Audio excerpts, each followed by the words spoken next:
On va réussir sans toucher l'illégal, sans se souiller, sans verser du sang, sans des mauvaises pratiques. On va prier, on va travailler dur, et on va réussir.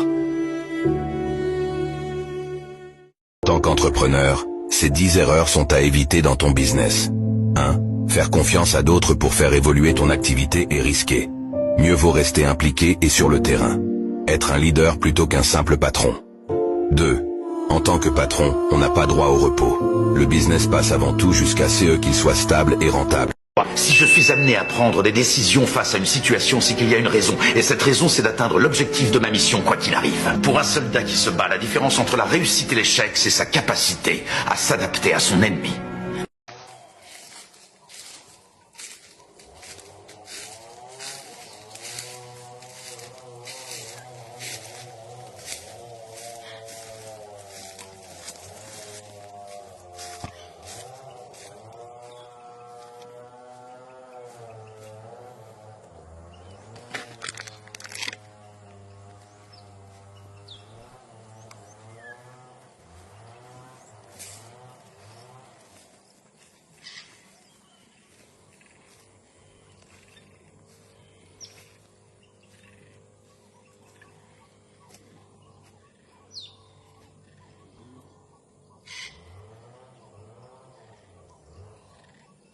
Vous voyez les petits arbres ici, très important, c'est un grand médicament pour les poissons-chats et les tilapias. Donc on appelle ça du lait pour les poissons. Tchac.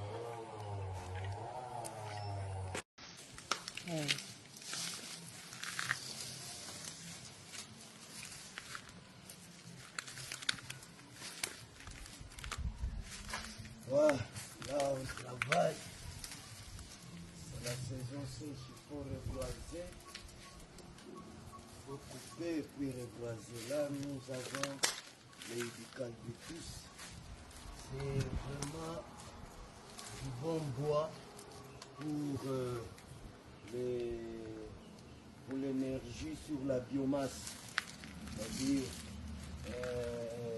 la fabrication des charbons de bois avec les acacias ou bien les eucalyptus a au moins 0,4% d'oxygène. Et ça n'a pas vraiment de microbes. C'est une bonne plante parce que vous savez, l'énergie sur la biomasse, ça produit de l'énergie qui est en contact direct avec l'aliment. Donc il faut voir et puis il faut savoir avec quelle plante il faut faire les charbons de bois. Bon, Tchak, vous êtes au village Sopé. Réussir, c'est notre devoir. Alors on continue de se battre. On continue de se lever chaque matin avec la même détermination. Parce que c'est notre devoir. Parce que c'est notre rêve. On n'a pas peur de l'effort. On n'a pas peur de la fatigue. Mais on a peur de ne pas essayer. C'est pour cela qu'on avance jour après jour.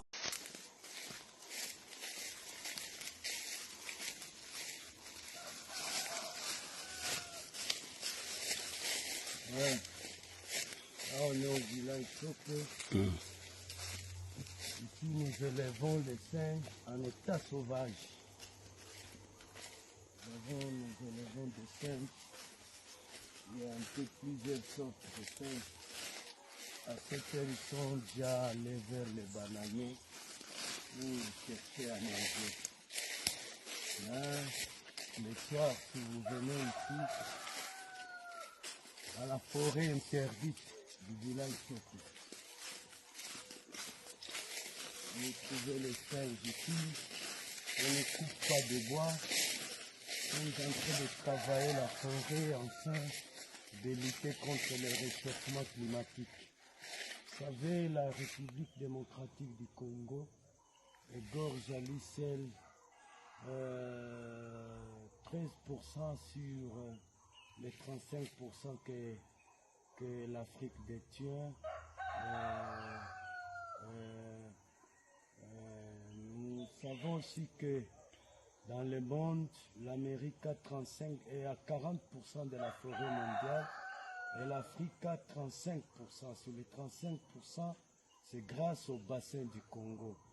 Sur les 35%, la RDC à lui seul dispose au moins plus de la moitié de la forêt africaine grâce au bassin du Congo. Donc, c'est face à cette responsabilité, nous, la RDC, nous sommes obligés de prendre nos responsabilités en main et concevoir la faune et flore. Check, vous êtes au village Soké. Quand tu as l'impression que tout va mal dans ta vie, garde ceci à l'esprit. David gardait des moutons sans imaginer qu'il serait le prochain roi. Joseph a été vendu sans savoir qu'il serait le prochain gouverneur d'Égypte. Tu es en train d'écouter cela sans te rendre compte que tu es le prochain. Quand Dieu veut t'emmener dans un endroit...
Elle meurt.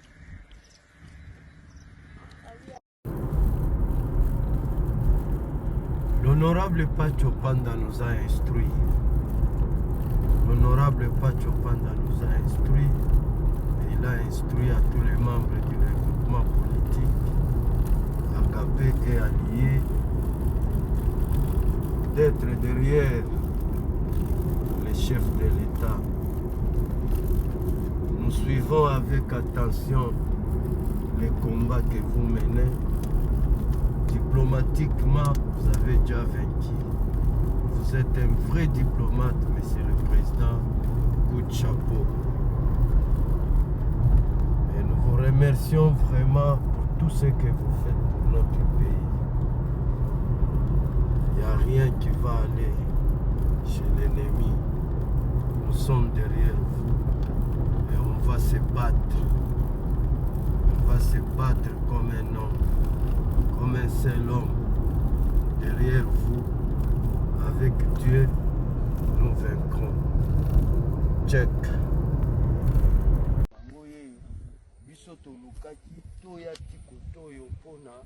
Beaucoup plus pour éviter les conflits. Kinshasa, selon loi Oyo. Papa Kasavu, Atikela Bisso, honorable Bakajika Maréchal Mobu, jusqu'au jour d'aujourd'hui, les a pratiqué tout. Lupangu na RDC eloko ya Lix, Novakanga ete, Kamweta ni Lupangu. Et comme Lix pona nini, l'État a échoué na mission na ye. Oyo, bapesaki ya kolobake, relatif à l'affectation des terres. Depuis 1966 jusqu'à nos jours, il n'est jamais existé un arrêté ministériel portant modalité de lotissement. Oh, l'État est à Zokabola Mapangwa, Bokemebozo, Abosomba, Ezalakati. Mais démographie humaine est accroître. Batu bakomo luka place ya kovanda bakomo boma. De toute façon, na moteki. Na kende na zonga na mfila isope, kuna na ovanda kinya. Ce n'est pas parce qu'on dirige qu'on est supérieur. La morale. Et ceux qui sont dirigés ne sont pas inférieurs. Le monde n'appartient pas aux riches, ni même aux puissants. Il appartient aux hommes de cœur. Vous avez pensé aux enfants, à ceux qui viennent après nous. Quoi que nous fassions, ils nous voient. Vivre seul est vraiment mieux que vivre avec des gens faux, qui te détestent, mais font semblant de t'aimer. Pas une seule cicatrice sur mon cœur n'a été faite par un ennemi. Elles viennent toutes de personnes que j'ai purement aimées. Je suis arrivé à un stade de ma vie où je poursuis mes objectifs, pas les gens. Il y a un temps pour être gentil et un temps pour dire stop, ça suffit. Aujourd'hui, le village Sopé est honoré par l'icône, l'incontournable, mon père, Papa Milolo. Là, je suis avec mon père, ce qui veut dire que le village Sopé a eu la bénédiction. Le village Sopé sera un très grand centre commercial. Le marché municipal du village Sopé sera un très grand centre parce que ça connu à dater d'aujourd'hui l'expertise, le boko ya papa. Nous moko boyebi ya boyebi papa boyebi le boko papa. En tout cas, c'est déjà demain. Kuna libongo ya papa Milolo soki ezoya awa kangira mobungo kenda we okanga soko na moto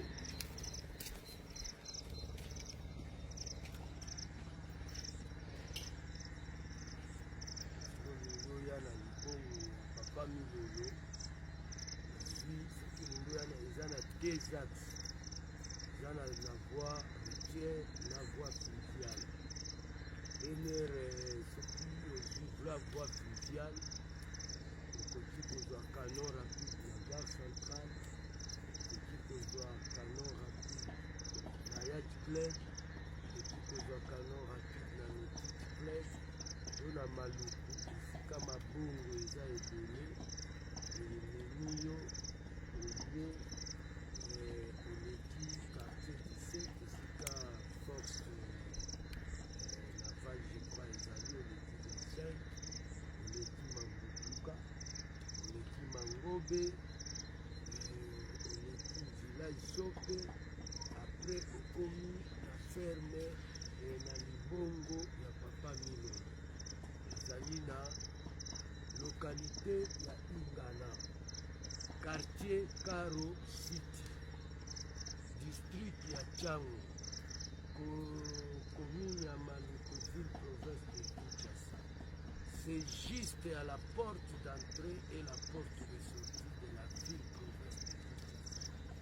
Donc habitant oyo ya suka asukisi Kinshasa eza papa Milolo. Voilà. Ciao, check. Merci beaucoup papa pour la visite.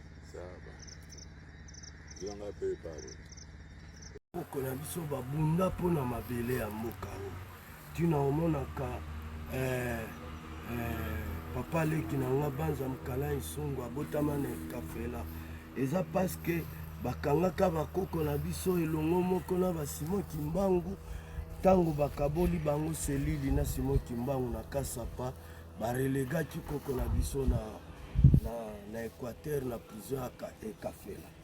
Alors babunda ça n'a pas tenu, mais le 4 janvier 1959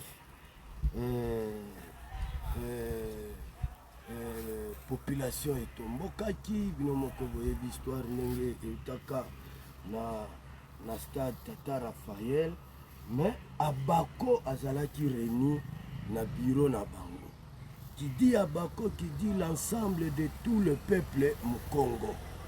Nde Mite Salami Armageddon et Bini, cette fois-ci, Mundele Atali à lobby impossible.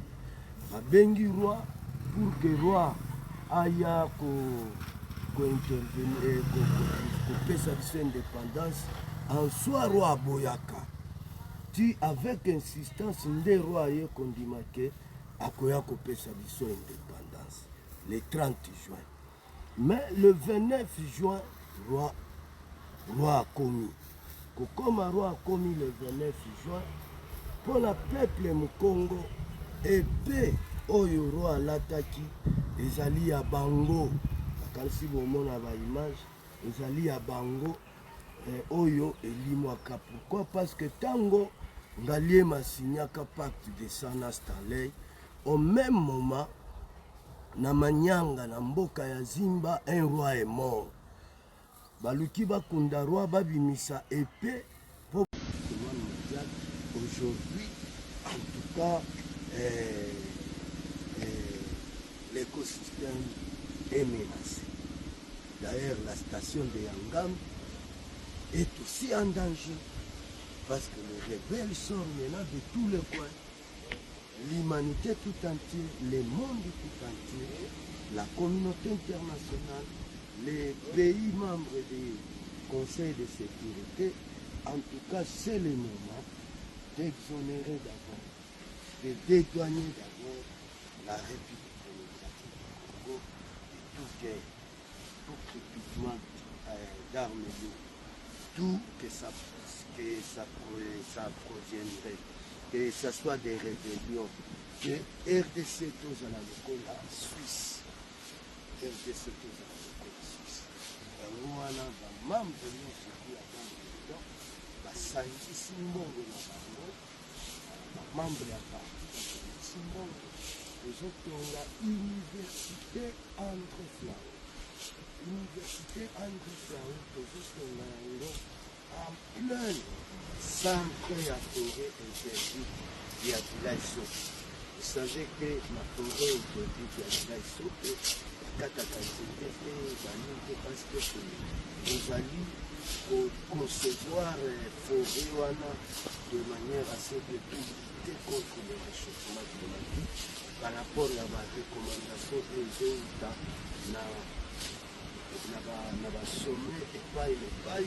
Aujourd'hui la RDC ezali pays solution, mais maintenant nous devrions vous répondre à la communauté sur la réalité sur le terrain. Ça c'est un, et je profite de cette occasion pour la mini slogan à base de ton que là Mosala le Sam. Pourquoi? Parce que le président de la République, Fatou Beton, il a dit les amis de l'AS. On va dire que là, c'est la gratuité en fait. En tout cas, ils ont déjà mot ici, ils ont déjà mal au bas à mon conseil, ils sont soutenus pour continuer gratuité enseignement et que nous ne sommes pas parce que Kotanga, ça vaut la peine pour nos enfants. Ça vaut la peine vraiment.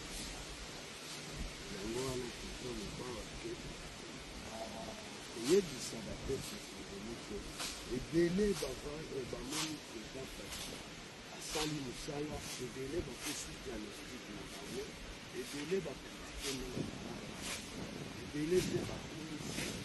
Mpona biso tokoki koyebisa na ebele peke ignorance ezali koprotege culpabilité te.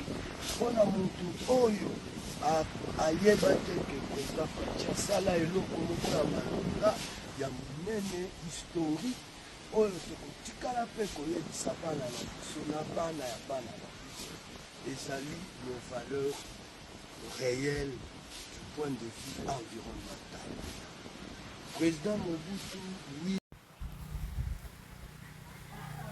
La loi Bakajika, dans son article 388, avait supprimé tous les droits que que la colonie détenait sur notre terre.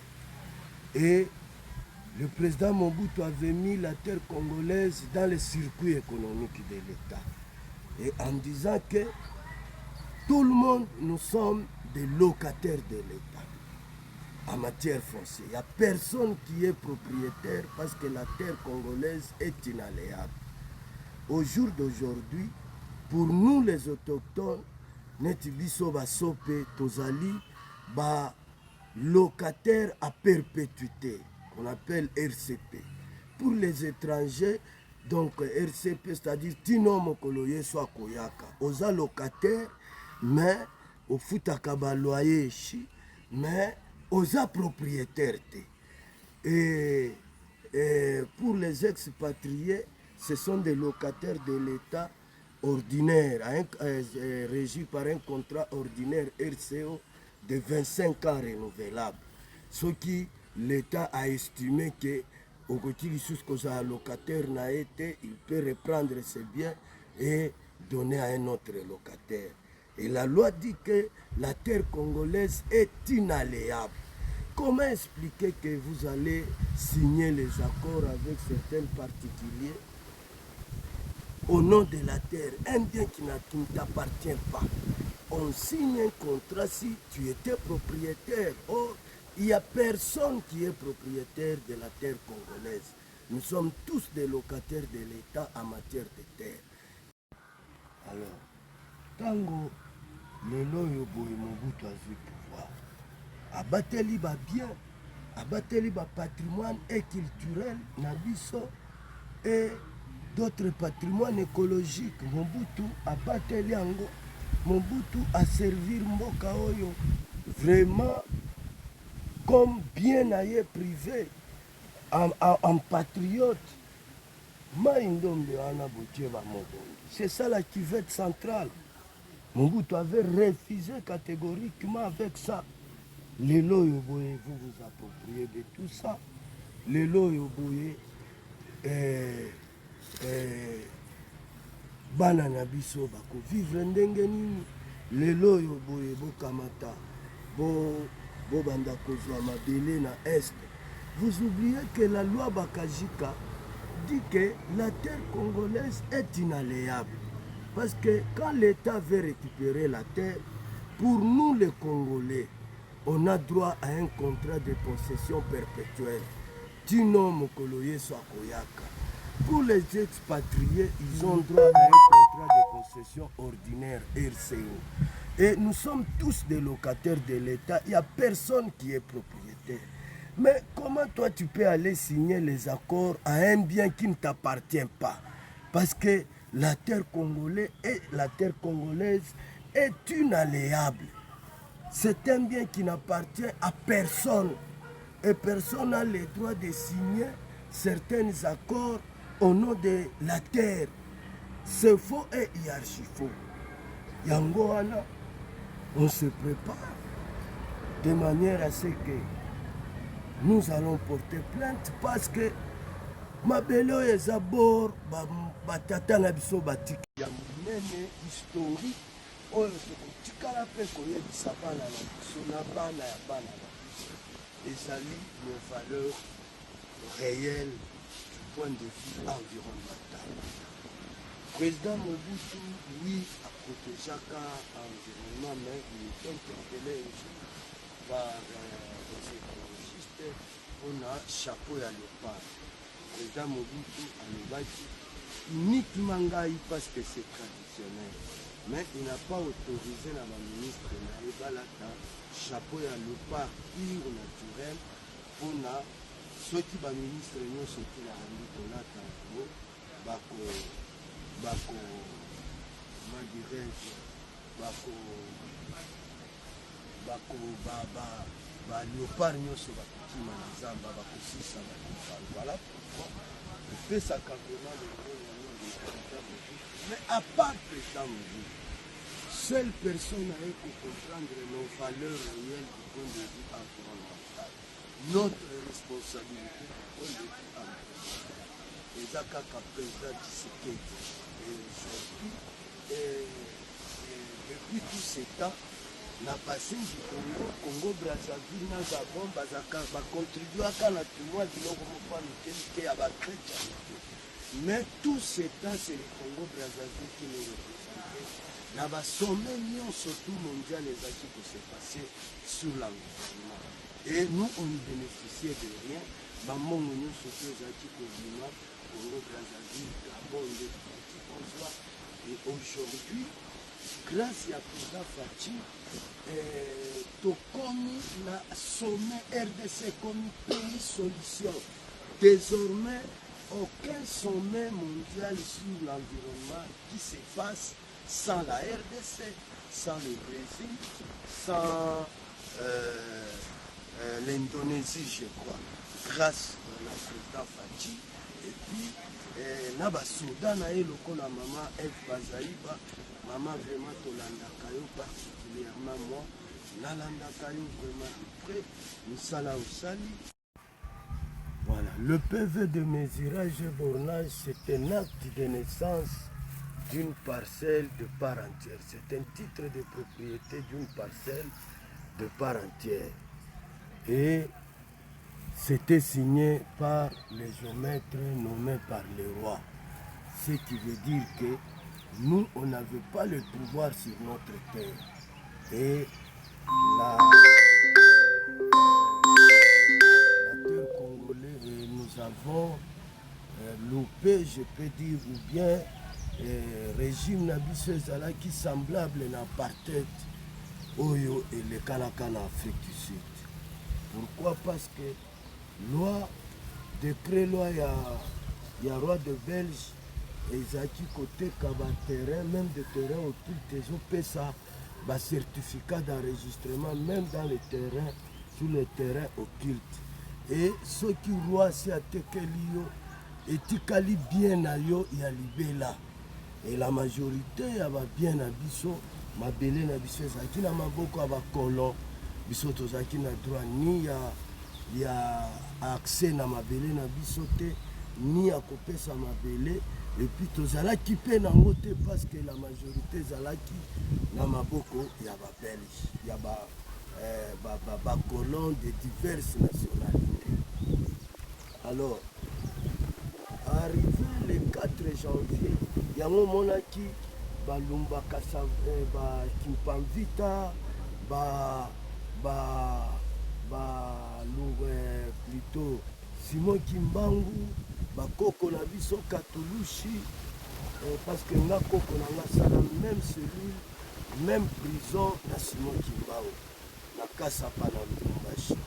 Bakangaka bango oyo bazali bamambre ya parti politique ya honorable Mathieu Banda, oyo baza na Karo City, oyo baza na Mbemba, oyo baza na Musabu, oyo baza na Internet, oyo bazali na Nkana. En tout cas, chaque jour nos salles sont remplies par les jeunes. Voilà les résolutions des jeunes et la majorité des bases de temps, ce sont des jeunes paysans. Jeunes paysans, Oyo, Yaka, Faka, la nature. C'est ainsi qu'ils m'ont demandé encore une chose très capitale et très importante. Oyo, Raimoko, la commissaire qui m'a pas comme si maloba liba ya président national l'honorable Patipana pour la province. Voilà la recommandation ya ba jeunes, la pétition pour les adresser. Deuxième chose, c'est que en République démocratique du Congo, je peux dire que dans le monde, l'Amérique a au moins 40% de la faune et flore et l'Afrique a au moins 35% de la faune et flore. L'Amérique en a grâce à la forêt d'Amazonie et l'Afrique grâce au bassin. Et la RDC, notre pays, dispose à lui seul plus de la moitié de la forêt mondiale, de la forêt africaine. À ce titre, la République démocratique du Congo contribue efficacement à l'équilibre primordial de la frontière. Cependant, les bombes, les armes lourdes, d'autres apports polluants menacent l'écosystème de la forêt de nuit à sa vitalité, ce qui risque de créer un déséquilibre mondial et le pays tel que le pays du Pôle Nord, là où c'était la place, et en cas de changement climatique, ces places-là vont se fondre. Le Canada risque de disparaître à la carte géographique du monde. Voilà pourquoi il y a un danger humanitaire qui guette le monde à travers la guerre qui se passe à l'est de la RDC, parce que tous ces crépitements d'armes lourdes, tous les réserves naturelles proclamées par l'UNESCO comme patrimoine mondial, aujourd'hui se voient menacés par le crépitement d'armes lourdes et les dommages collatéraux, c'est pour détruire l'humanité tout entière. Voilà pourquoi, face à ces responsabilités, nous pressons cette pétition auprès du chef de l'État afin qu'il puisse entrer en contact avec la communauté internationale pour que la RDC soit exonérée de toute guerre, enfin, pour de simples raisons de protéger le monde.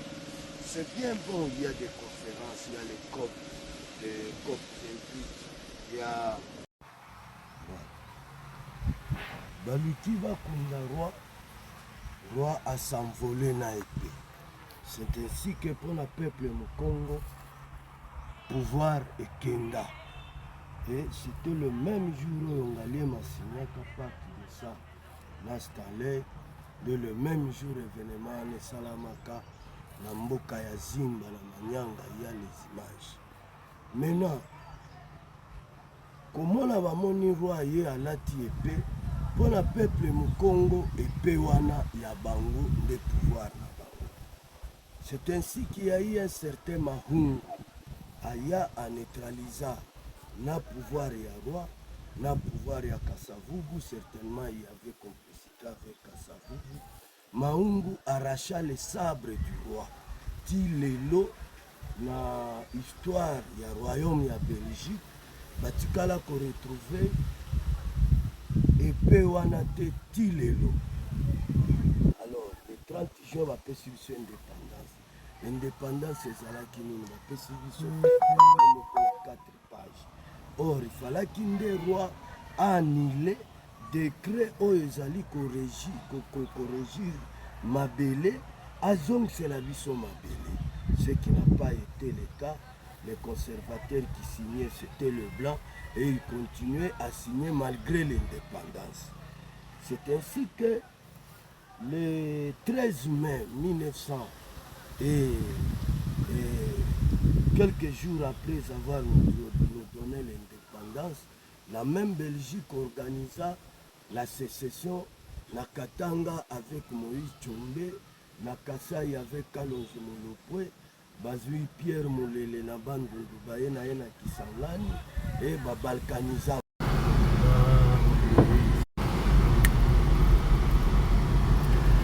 Nous, Agapé, parti, regroupement politique et allié de l'honorable Pacho Panda, nous avons le devoir sacré d'être derrière nos phares d'essai, d'être derrière le président de la République, Fachi Beton Moukwatombolo, Mabele Amboka Oyo, Kate. La loi est claire là-dessus. Président de la République, nous sommes là derrière vous. Le président Mobutu avait dit qu'après lui, ça sera les déliges. Effectivement, on a vécu les déliges. Monsieur Laurent Désiré Kabila a dit la guerre sera longue et populaire.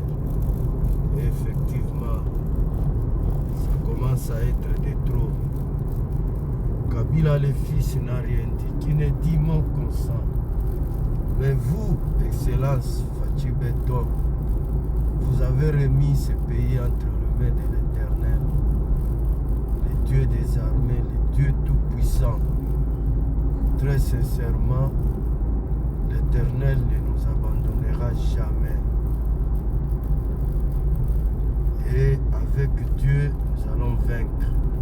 Nous allons nous battre comme un seul homme derrière vous, de manière à conquérir les territoires que les... Oura! Villa Sope Oura! Villa Sope Oura! Biso Villa Sope. Il a papa Sope.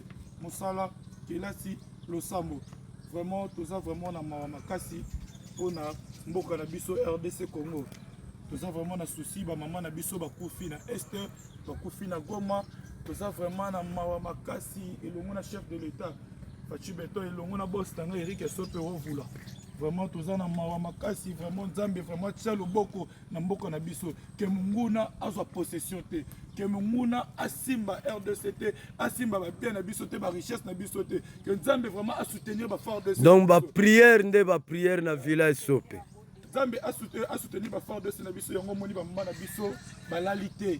Babondeli vraiment babondeli baleli pa Nzambe pona ba fort de ces balata bantibal spirituel ba fort de ces balata vraiment bantibal o que note ba ange protecteur bazana pona to gagner Rwanda to benga na Rwanda na Est au moment na biso ba kufa lisusu te to perdre susu ba kilate parce que to leli fort vraiment Nzambe tia vraiment maboko vraiment na mboka na biso munguna zote parce que ya touro tozo bomande Kagame ya touro Kagame tozo lia yo ba mama ba tombokaki Nzambe déjà tinye so bantibal Kagame tozo lia yo tozo boma yo na bana bozo sika vraiment Nzambe ezala na biso et des chefs de l'État Félix Antoine Tshisekedi Tshilombo et des boss nanga Eric Sope Rovula pour na vraiment que non basimba armée na biso fort DC bakende ko combattre banguna pour na marambo kende bien totika la laisse na mbonga na biso on veut la paix tolembi on veut la paix vraiment ba maman na ebité ba mabondeli bosala ki baziki to baziki papa batumami te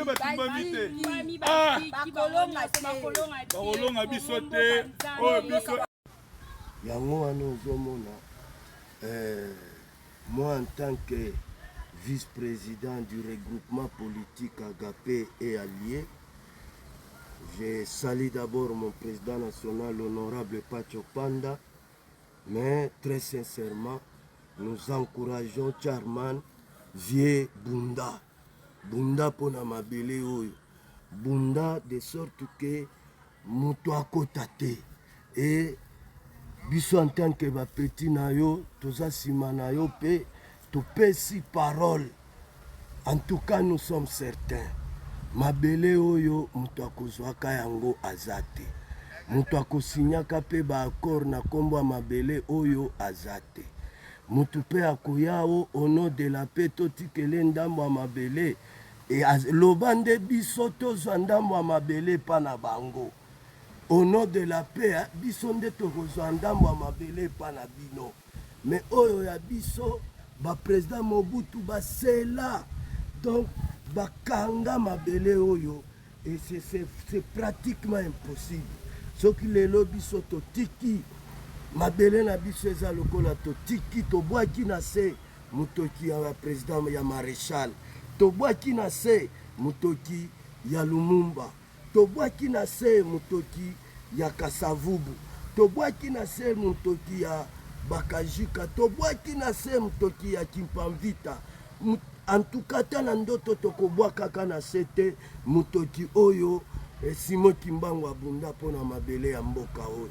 En tout cas, monsieur le président national du regroupement politique Agapé et Alliés, honorable Pacho Panda, nous avons le devoir sacré de défendre de toute guerre de simple raison de protéger le monde. C'est bien bon, il y a des conférences, il y a les COP, il y a COP 28 de Dubaï, il y a machin, il y a tout un tas de sommets mondiaux par rapport à la lutte contre le réchauffement climatique. Mais la vraie lutte contre le réchauffement climatique est de protéger d'abord la forêt en question. La forêt en question, c'est patrimoine qui ont été déclarés par l'UNESCO comme patrimoine mondial. Aujourd'hui, en tout cas,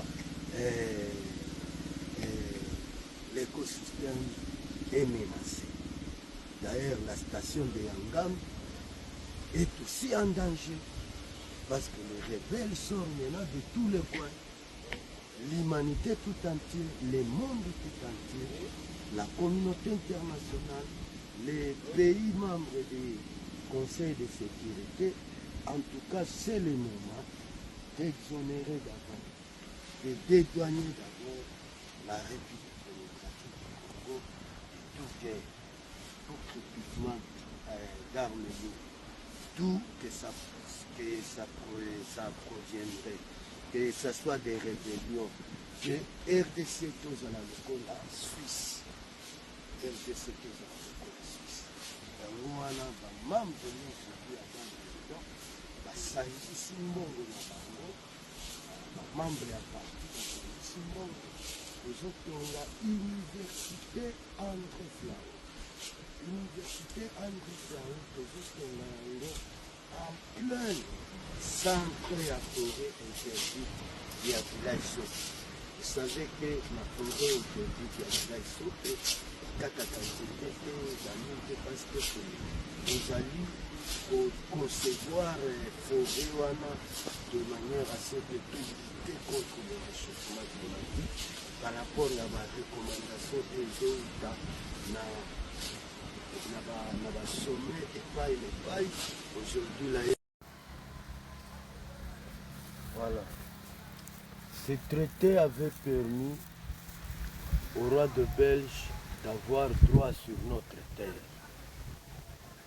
Ce qui avait fait que les géomètres qui signaient étaient nommés par le roi de Belge. Les conservateurs étaient nommés par le roi de Belge. La terre est régie en deux départements. Premièrement, nous avons les cadastres. Les cadastres, le roi avait instauré la loi du 20 septembre 1886. Cette loi donnait pour la portage-gestion des terres indigènes. Et à base de cette loi, les géomètres blancs nommés par le roi de Belge signaient le PV de mesurage et d'arpentage. C'est quoi le PV de mesurage et d'arpentage? Autrement dit, c'est une forêt. Ça devient une parcelle, une concession, un pays, un quartier ou une province que lorsque les géomètres placent les quatre bords, et la loi dit qu'aussitôt placer les quatre bords, aussitôt dresser le PV de mesurage et d'arpentage à l'époque. Le PV de mesurage et d'arpentage, c'est le titre de propriété d'une parcelle de part entière. Dans le PV, vous avez la taille. Vous avez la taille de la parcelle. Dans le PV, vous avez la date de naissance de la parcelle. Soit vraiment la considération que ça là haut va pas la ça. Base béton est banane. Base béton, vous allez par là-bas des chaînes de l'agapé, parti cher à l'honorable Pachopal. Base béton, après l'étude, après le café politique. Après, au but de cette café politique, la résolution de la café politique, il y a un jeune qui a dressé une pétition à pour la conseiller avec le comité. Il va changer comme il y a ministère des Affaires foncières et à la ministère du domaine foncier.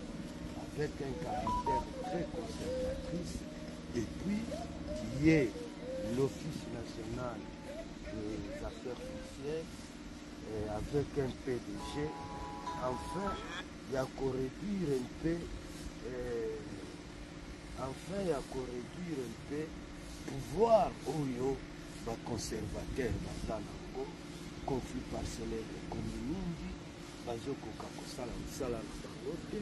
La politique de l'État relatif à l'affectation des terres, aucun conservateur, aucun ministre a déjà signé un arrêté portant modalité d'investissement comme ministère moko ya bafériste oyo eza ministère moko du domaine à réserver, du domaine privé de l'État. Yango wana tozosenga mboka bachange nano wana badetail ebele sur demande wana bokozwa yango na bakapi politiko tosalaka na village sope avec la base béton oyo bazali bamembre ya parti politique ya honorable Matupanda, oyo baza na Karo City, oyo baza na Mbemba, oyo baza na Musabu, oyo baza na Internet, oyo bazali na Nkana. En tout cas, c'est chaque jour nous saisons par la chaîne. Voilà les résolutions de bonjour à toutes les femmes du Maïs de RDC. Oh, maman, tu es village de Toza, Awa, je veux de la femme de fils, tu es bien, quand maman est sur la bombe. Faire des la biso za ka toujours makai za ka ne lo dans la victoire et moka on des abo ya moka moya na ta ba mekisonde ko kate apesa goma ke village sope mo bimba to za toujours ma bonne pour la moka la biso biso za ma village sope to za awa bona kuna mama ya biso bape moko te kozala kimi ekota na mboka na biso ate babulisi ndenge nini toza village sope lelo le 8 mars tozaka na mabondeli mpona mboka na biso oyo RD Congo toujours. Nazala loba te bamama topesi bino merci mingi na ndenge bodedie bamama ya Goma mboka na biso na maboko ya Nzambe. Lelo butu mobimba bopreaki mpona mboko yango wana village sope ezali lieu choisi mpona baprière pour le pays et pour nos FARDC. En tout cas mutu nyonso to esika azali asambela mpona mboka na biso, mutu nyonso to esika azali asambela mpona ba FARDC.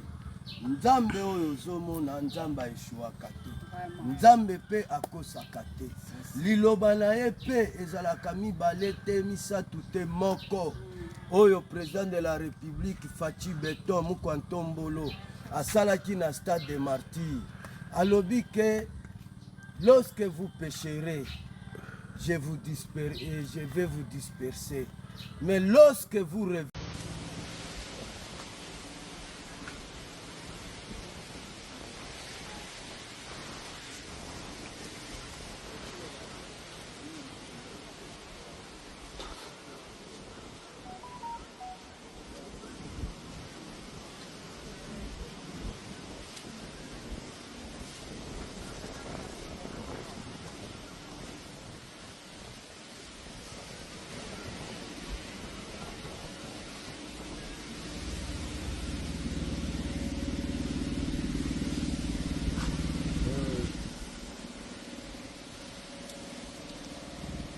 Kadianga, tu m'avais posé la question sur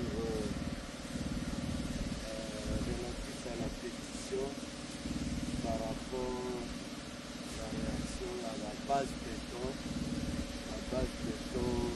AKP. Base béton AKP, juste pour expliquer que ça c'est vrai, on a initié une pétition à l'intention et à mon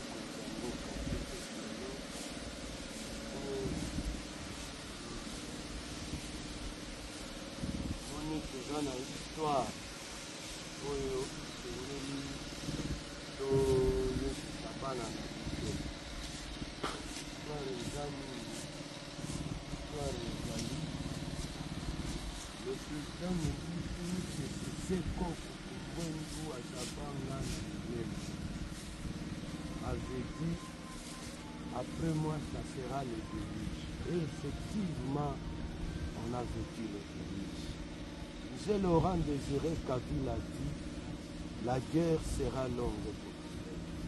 Effectivement, jusqu'aujourd'hui, nous sommes en guerre. Kabila, le fils, n'a rien dit, qui ne dit mot comme ça. Mais Félix Antoine Tshisekedi Tshilombo a remis le pays entre les mains de l'État. Ainsi, il a révélé l'alliance que le peuple congolais avait avec Dieu. Et nous avons vu sa présence au mur de lamentation à Israël. Voilà l'histoire que nous devrions raconter à nos enfants. Et cette histoire consiste à ce que le travail est rendu par nos parents, Seko,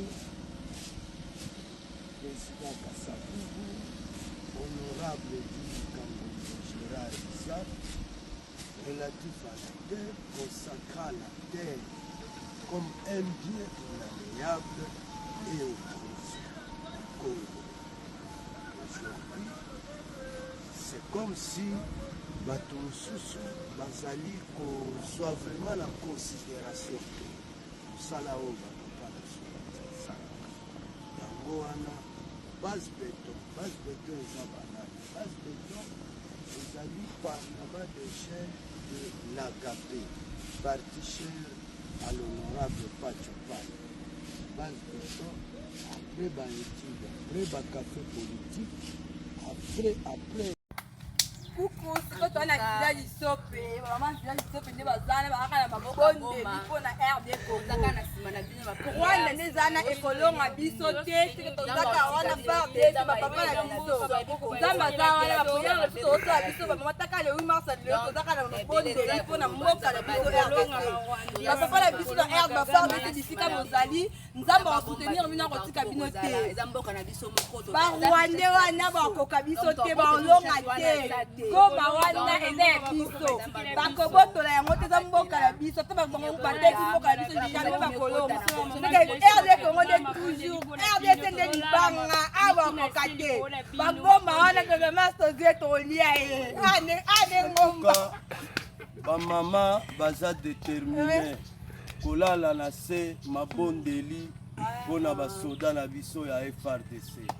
En tout cas longonya mpona bamama bamama botika te mboka oyo eza ya biso ata na ndoto mutu mpe alota ndoto wana te eza lokuta ke un jour bozwi mwa ndambu ne fiske kaka ya Goma te bamaseki wana bozala kosala ngonga sikoyo ekoki RDC toujours.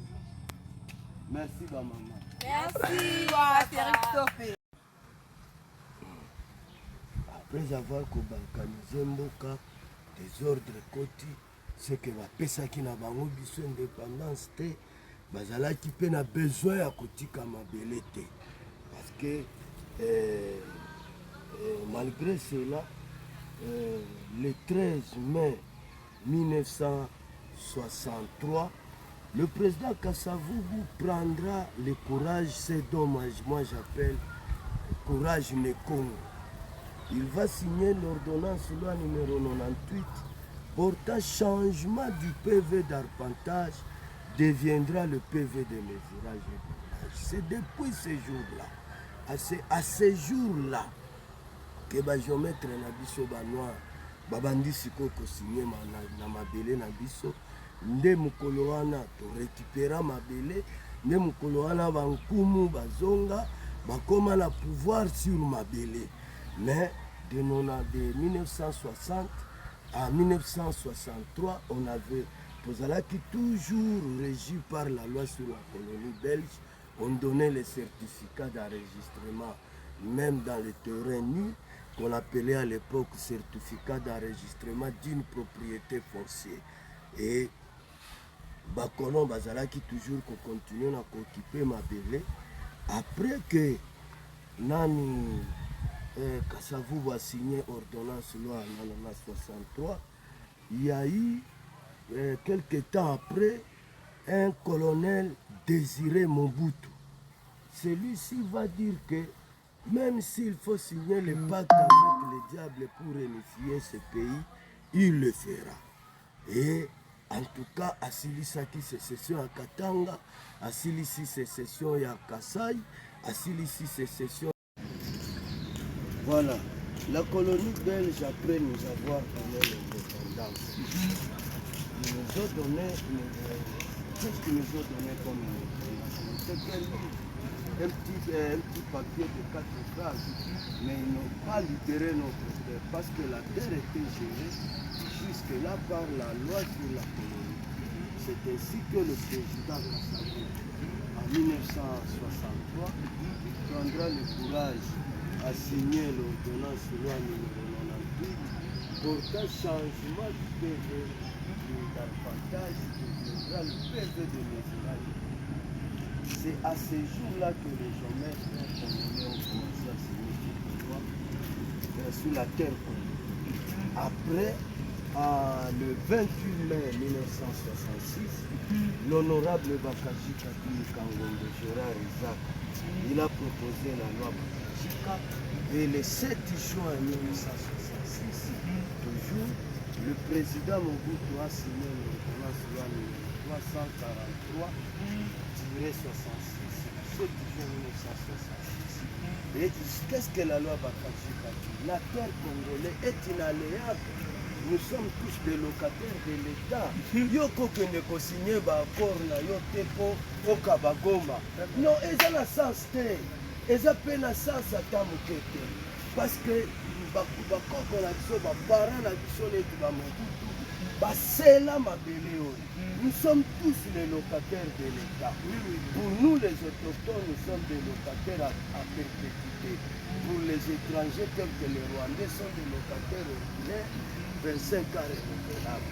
Donc vous ne pouvez pas vous prétendre avoir la terre congolaise ou signer l'accord avec tout que c'est. Et Pelé, kaka na village Sopende, okozwa makala biloko ya kolia ya ndenge na ndenge, ongai na lula ba légume yaka awa okokuta bandunda ya ndenge na ndenge, aubergine pe bandunda misusu okosepela makasi mingi. Mbisi ya mai kutu koloba na yo te parce que ba pêcheur ba uti nango fraîchement na fleuve Congo ekiti awa na marché municipal Sope osombi olei osepeli makasi.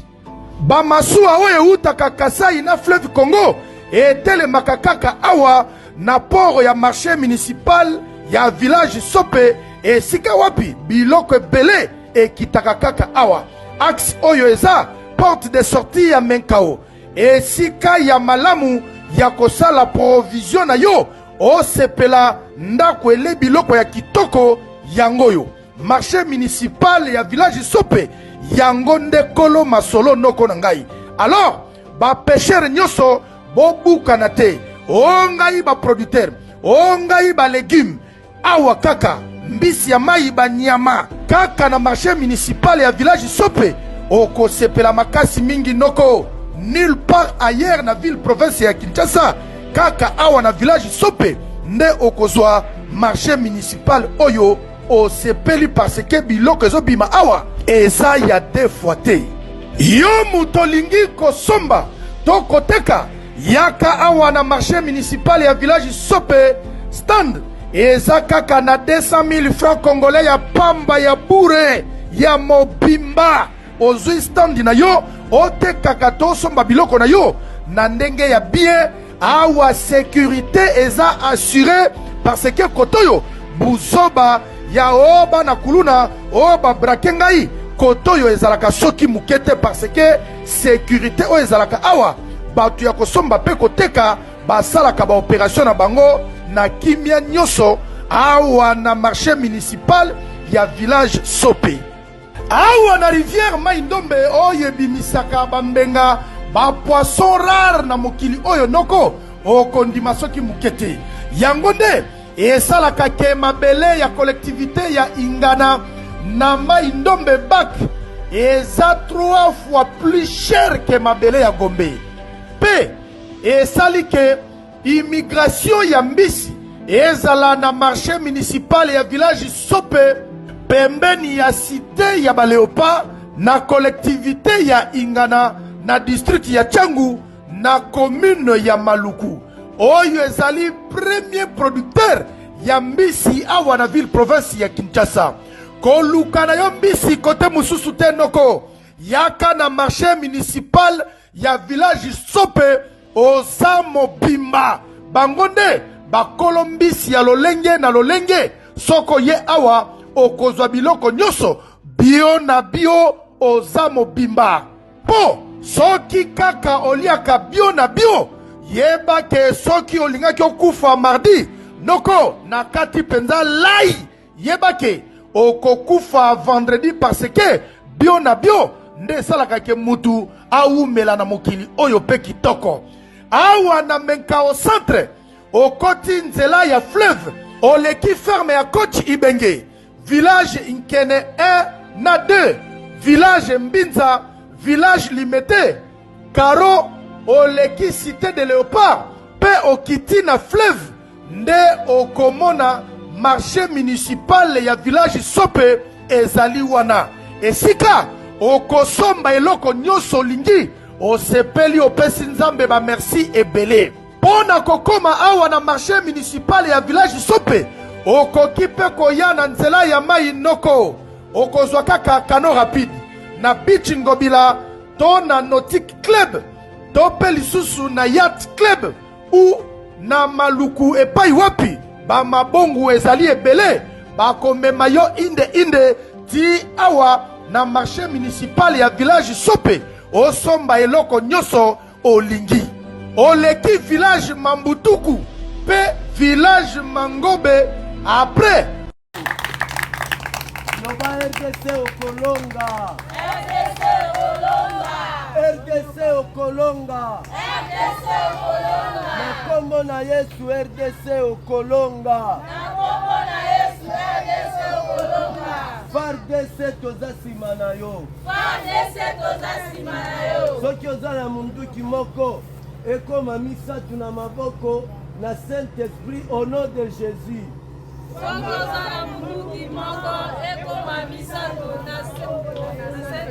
Au nom de Jésus. Tobetela Yesu maboko. Boloba ke tosi tolongi déjà bitumbo. Merci beaucoup. Voilà. Ombisi yeyo. Yomemela bana. Yaba bebe yakalango. Chango na nini? Yana bassin wana ezali na mbisi. Yana bassin wana.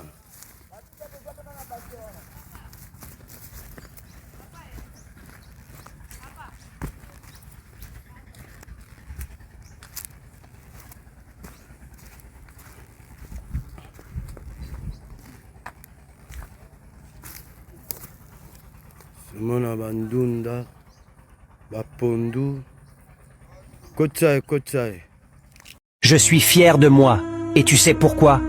J'ai mis tout mon cœur dans tout ce que j'ai fait. Dans tout ce que j'ai dit, il y avait de l'amour. Je suis fier de moi, et tu sais pourquoi?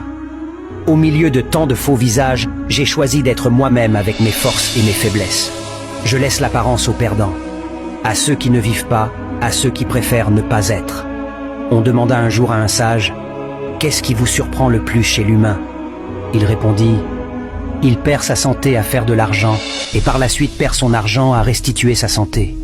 En pensant au futur, il oublie le présent de sorte qu'il ne vive ni le présent ni le futur. Finalement, il vit comme s'il n'allait jamais mourir et meurt comme s'il n'avait jamais vécu. Les personnes les plus formidables...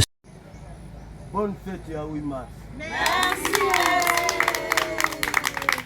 Problème ezali awa village sope lelo ezali désigné na bakonzi lokola lieu de prière mpona mboka na biso mpe mpona basoda na biso ya baepate bino bamama mabondeli na bino nde eleki nyonso lelo ozomona basi ebele baosouffrir na este lelo bino bozozwa likuta ya 8 mars mais bandeko na biso ya basi na este mosusu atikali vele mosusu babomi mama batiki mwana wana atikali orphelin se lelo oyo ekosunga bango eza kaka priere se likambo ekopesa soda na biso makasi eza kaka priere grâce ya basoda na biso nde tokolonga bitumba oyo c'est depuis 94 babandi na biso bitumba oyo toyebi mutu na makolo nyonso wana kowelela mabele ya mboka oyo bazobosana ke bapapa na biso baproteja mabele oyo na mibeko na biso mabele ya Congo ezalaka inaleyable atoke kosinye kontra na tata nani jamais mabele na biso ekokendaka nulle part yango wana grâce ya bapriere na bino grâce ya mabondeli na biso nde ekosala ke lelo tolonga bitu mpona nini fo mokonda mboka ye moko Félix Antoine Tshisekedi Tshilombo asi atiki mboka oyo na maboko ya Nzambe eza boye te tobete. Alors le 24 novembre 1965 après que Mobutu koréunifie mboka Mobutu aye kozwa pouvoir ntango Mobutu azwi pouvoir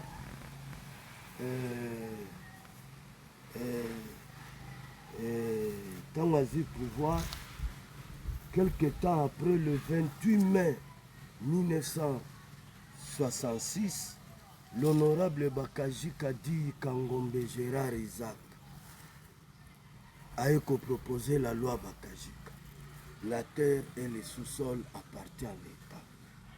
Et le 7 juin 1966, le président Mobutu va signer l'ordonnance loi portant approbation de la loi Bakajika, l'ordonnance loi numéro 343-66, 17 juin 1966. Alors, eloko nde toyeko récupérer mabele mais eloko oyo bamobutu basala Kasavu Bakajika franchement Mandela ne l'a pas fait malgré le 28 ans de prison malgré qu'il était président de la République en Afrique du Sud. La réforme agraire aujourd'hui en Afrique du Sud est toujours compromettant. Et Mugabe fit l'ami personnel de la reine d'Angleterre. La reine d'Angleterre a colonisé plus de 80% des pays de ce monde, de grandes puissances. Mais malgré cela, la réforme agraire au Zimbabwe est toujours compromettante. Namibie, n'en parlons pas, je ne connais pas assez trop sur Namibie. Mais, tant que Mobutu va récupérer.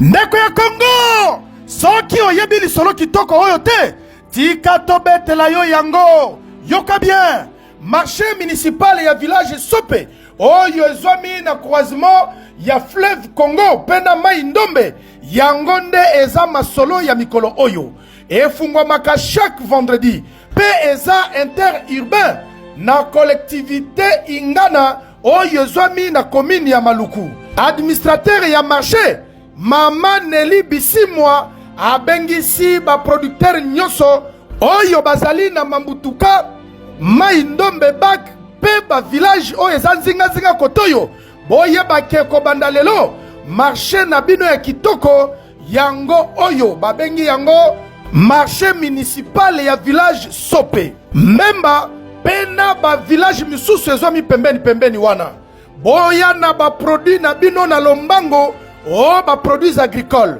boya koteka yango awa na marché municipal ya village Sope au bord du fleuve Congo. Soko ye awa oza mobimba noko.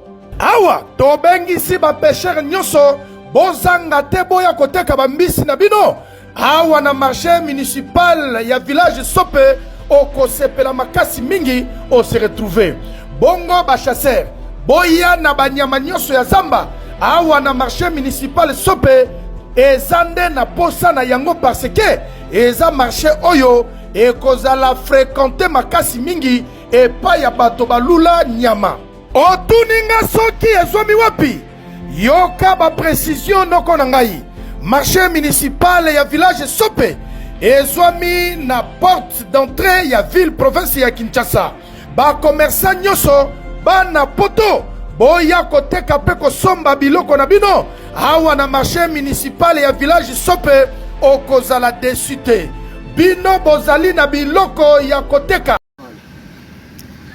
Donc, ici au Congo, la terre congolaise est inaléable. Il n'y a personne qui regarde la loi.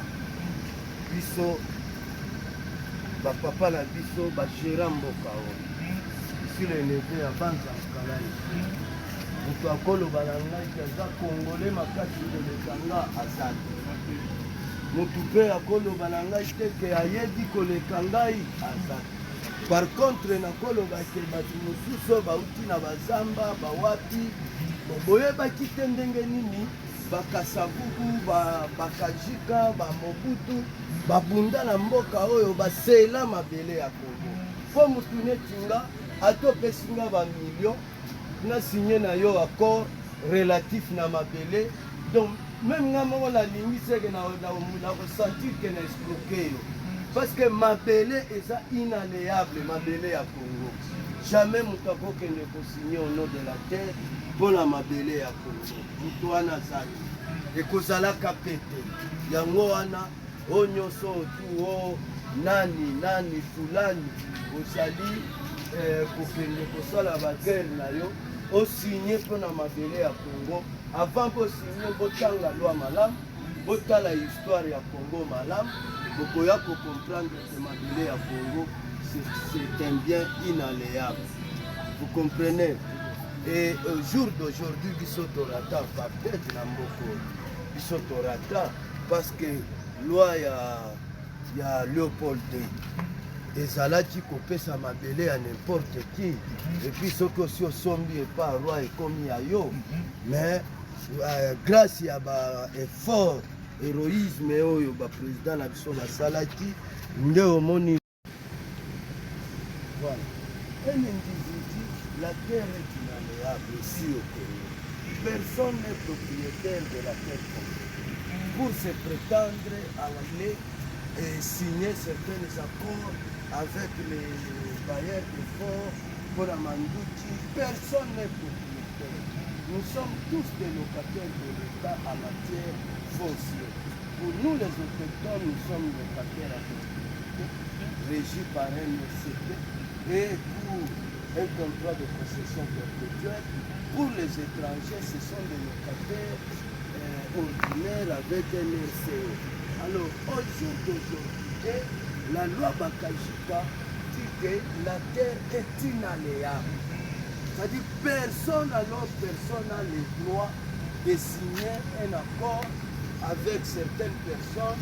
Oh, ce qui est de Goïtengaï, on peut signer un mandouki, na okabela bino mabele oyo, to bino bokosa mabele oyo, to au nom de la paix, bokende koza ndambo ya mabele. Donc ce sont des fausses histoires que bato mosusu oyo bautaki bazamba bayebi ndenge toeboliwa na Kinshasa ote na bapapa na biso bakoza mokutu parce que moi je suis le neveu ya Banza Mkalai. Soki lelo jibempiana alobaka faut respecter les gens. En tout cas nous boyebake chaque samedi babengisi bamama ya Zandu, bamama ya Gambela, ya marché de la liberté, ya wenze ya Selembao, ya wenze ya Matadi Kibala. Bino nyonso boyoka lisolo kitoko oyo tobosani te bamama ya Rond-Point Ngaba, batu oyo batekaka ba produit ya Bralima pe ya Bra Congo ya Beltesco na ya Marsavico, y compris bana poto, boya ebele noko ko découvrir marché municipal ya village Sope et Paiwapi, bio na bio nde makambu, soko ye awa, en tout cas, okopesa nzambe ba merci okondimateke na ville province ya Kinshasa, marché moko babengaka yango marché municipal ya village Sope, oyo batekaka biloko ya ndenge na ndenge, mais spécialité na bango eza nde bio na bio. Cela veut dire nyama, mbisi, ba légumes nyonso bio na bio. Ah, merci beaucoup. Na marché municipal village Sope et Paiwapi tokosomba biloko ya bio, bio na bio awa.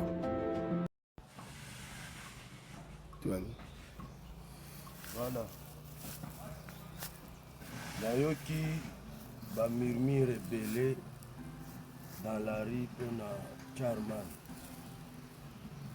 Jebemba akosaka vraiment te, akosaka te. Oyebi mboko oyo faut koyeba histoire. Faut avoir aussi l'information. So bato oyebi kovandi na zamba toyebi mwa moke. Moi, je suis de la famille Banza Mukala et Sungu Baudouin.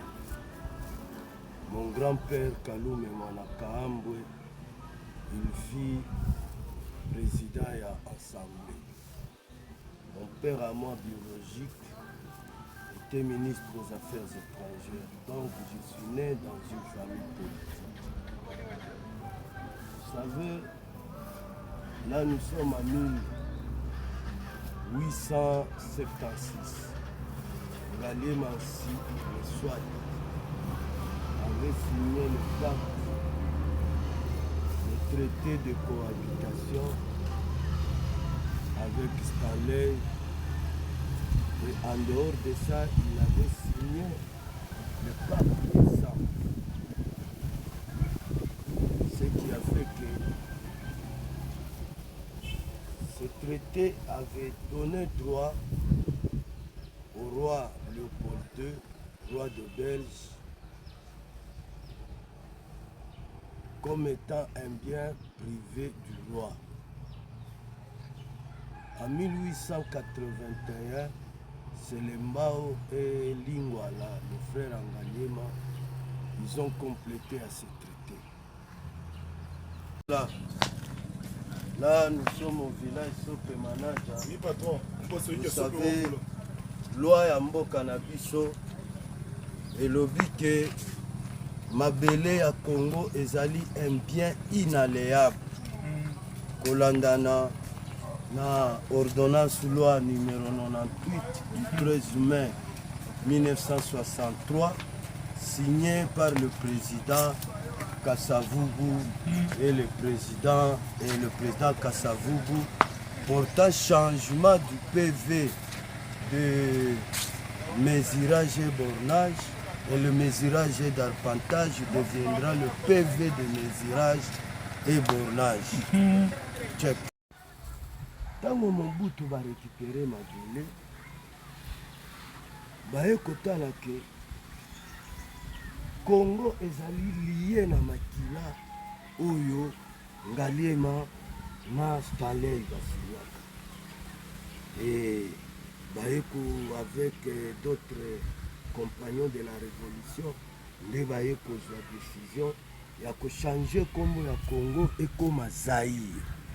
Alors tant va changer comme Zaïre, et puis l'expertise immobilière selon la loi Bakajika, de 0 à 50 ans pour le briques à matériaux durables, l'expertise est réduite à néant. Et pour les briques adobe, c'est de 0 à 100 ans.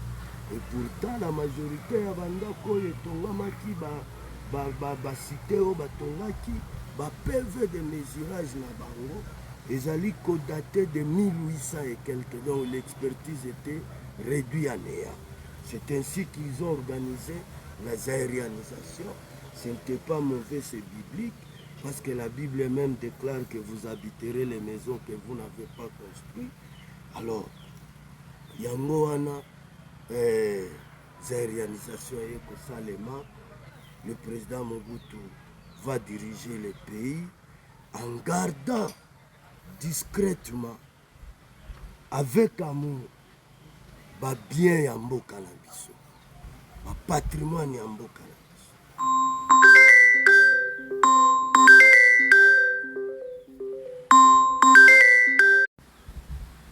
Voilà. En gardant jalousement ba bien ya mboka na biso pour la future ya bana pe bana na biso. Mai ndombe wana botie mon bon. C'est ça qui va être central.